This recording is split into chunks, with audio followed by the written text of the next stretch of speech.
Dziś mam dla was naprawdę wstrząsającą historię. Jest to pewnego rodzaju teoria spiskowa, która bardzo mnie poruszyła. 27 lat temu na terenie Polski zaginął 4-letni chłopiec. Pomimo usilnych prób nie udało się go odnaleźć. Jednak po wielu latach pojawił się nowy, niewiarygodny trop. Zachodzi przypuszczenie, że zaginiony przed laty Tomek żyje i jest bohaterem narodowym Ameryki. Zanim stwierdzicie, że jest to niemożliwe, to proszę, posłuchajcie historii do końca. Przedstawię wam dokładnie całą sprawę, a później zdecydujecie, czy w tej teorii może być jakieś ziarno prawdy. Na początku musimy się jednak cofnąć do 17 marca 1990 roku, czyli dnia, w którym zaginął 4-letni Tomek Cichowicz. Bawił się przed swoim domem i około godziny 17 ślad po nim zaginął. Był wtedy pod opieką ojca, który spuścił go z oczu na dosłownie 15 minut. Rozpoczęto poszukiwania, a sprawa zgłoszona została na milicję. Jednak w tamtych czasach zaginięcie dziecka nie było traktowane priorytetowo, tak więc pomoc funkcjonariuszy była niewielka. W dniu zaginięcia Tomek miał na sobie dziecięce kalosze. Były bardzo charakterystyczne, ponieważ na ich podeszwie znajdował się symbol misia, który odbijał się na ziemi. Pani Jolanta Cichowicz, czyli matka dziecka, znalazła takie ślady na ścieżce obok domu. Trop prowadził do pobliskiej drogi. Tak jakby stał tam przez chwilę i kręcił się w kółko. Wyglądało również na to, że ktoś próbował te ślady pośpiesznie usunąć. Nieopodal miejsca zaginięcia Tomka znajduje się rzeka Łyna. Założono, że chłopiec mógł do niej wpaść. Tym bardziej, że pojawił się świadek, który miał widzieć bawiące się dziecko nad brzegiem rzeki. Łyna została przeszukana dokładnie przez płetwonurków. Ciała dziecka jednak nie znaleziono. Tomek wiedział, że nie ma prawa zbliżać się do brzegu wody. Od zawsze rodzice wbijali mu to do głowy. Gdyby chłopiec rzeczywiście wpadł do rzeki, to jego ciało przez te wszystkie lata na pewno zostałoby odnalezione. Dużo bardziej prawdopodobna wydaje się być druga teoria, czyli porwanie.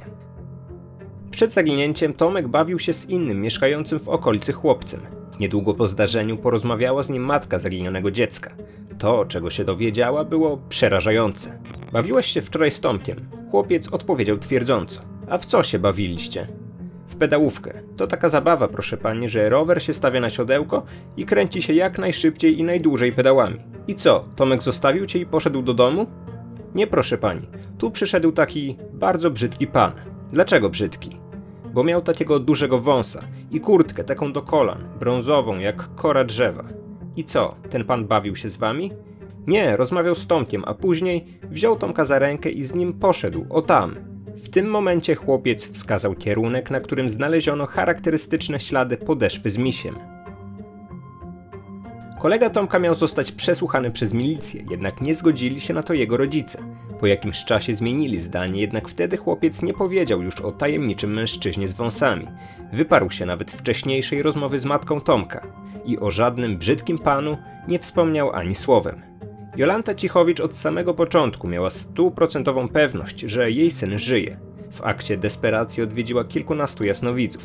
Według większości z nich Tomek został porwany, jednak dowodów na to jak na razie nie znaleziono.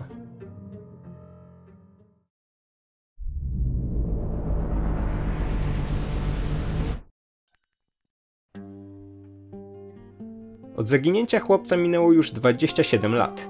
Mimo tego kochająca matka wciąż nie traci nadziei. Wierzy, że kiedyś nadejdzie taki dzień, w którym jej synek, jako dorosły już mężczyzna, wróci do domu. Po latach udało się stworzyć progresywny portret zaginionego dziecka. Jest to zdjęcie, które pokazuje, jak mógłby wyglądać obecnie chłopiec. Wizerunek dorosłego Tomka powstał na podstawie zdjęć z dzieciństwa, a także fotografii członków jego rodziny. Nie ma oczywiście pewności, że jeśli Tomek żyje, to wygląda dokładnie tak samo jak na przygotowanym portrecie. Jednak na pewno są jakieś podobieństwa, które mogłyby pomóc w identyfikacji po latach. Na Facebooku istnieje fanpage poświęcony sprawie Tomka. Tam przesyłano zdjęcia osób, które były podobne do obecnego wizerunku zaginionego. Matka dziecka analizowała nadsyłane wiadomości i fotografie. Było ich sporo, jednak jedno zawiadomienie okazało się szczególne. Ktoś zasugerował, że wie, co dzieje się z Tomkiem, w dodatku przesłał również jego aktualne zdjęcia.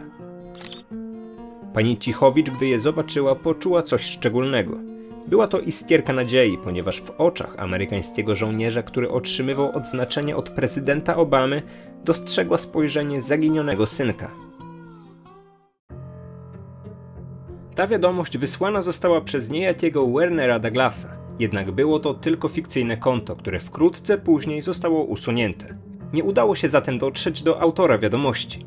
Udało się natomiast ustalić, że mężczyzna z fotografii to Ryan Pitts i w Stanach jest bohaterem narodowym.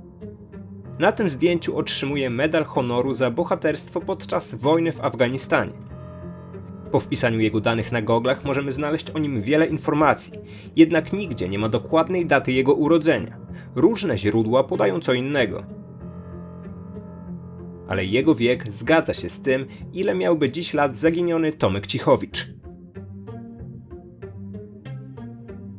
W sieci nie ma zbyt wielu informacji o dzieciństwie żołnierza, jednak w wywiadzie z jego babcią możemy przeczytać, że był to dla niego bardzo trudny okres i jak sama to ujęła, musiał walczyć o przetrwanie od najmłodszych lat.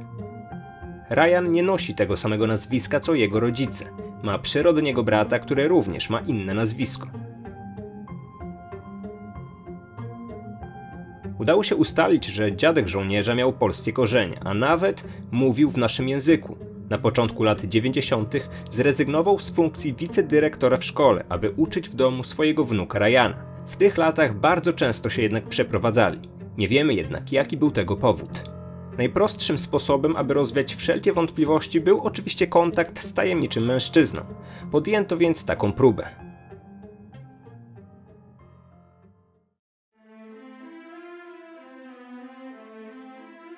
Facebookowa strona o zaginięciu Tomka prowadzona jest przez panią Iwonę, czyli kobietę, która całkowicie zaangażowała się w rozwiązanie tej sprawy, a także prowadzi inny serwis o podobnej tematyce. Od wielu lat mieszka w Wielkiej Brytanii, więc nie było problemu, aby skomunikować się z Ryanem Pittsem w jego ojczystym języku. Pani Iwona wraz z matką Tomka opisała Amerykaninowi całą sytuację. Kobiety przesłały mu przetłumaczone artykuły, a także nakreśliły okoliczności zaginięcia dziecka w Polsce. Na początku Ryan odpowiadał na wysyłane wiadomości. Obiecał nawet, że poszuka i prześle swoje zdjęcia z dzieciństwa. Jednak nagle przestał odpowiadać.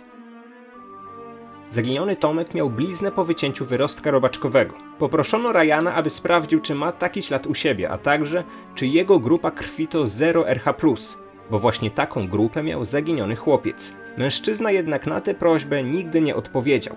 Nie potwierdził, ale również nigdy nie zaprzeczył o wspólnych cechach z zaginionym Tomkiem. Fundacja Itaka, która zajmuje się poszukiwaniem osób zaginionych, oraz Interpol zapowiedziały, że spróbują pomóc w rozwiązaniu zagadki i przeprowadzą badania DNA. Jednak nie udało się tego zrobić, ponieważ nie otrzymali na to zgody. Badanie DNA pozwoliłoby całkowicie potwierdzić lub zaprzeczyć wszelkim przypuszczeniom. Jednak żaden sąd nie jest w stanie zmusić do tego amerykańskiego żołnierza. Musi to być jego własna decyzja. Wygląda jednak na to, że on nie jest zainteresowany, aby rozwiać wszelkie wątpliwości. Na pewno zdaje sobie sprawę, że mógłby w ten sposób pomóc rozpaczonej matce. Wygląda jednak na to, że czegoś się boi. Gdyby okazało się, że Ryan Pitts, amerykański weteran wojenny, jest porwanym w Polsce chłopcem, byłaby to sensacja na skalę światową. Sprawą zainteresowałyby się największe media nie tylko w naszym kraju, ale i na świecie.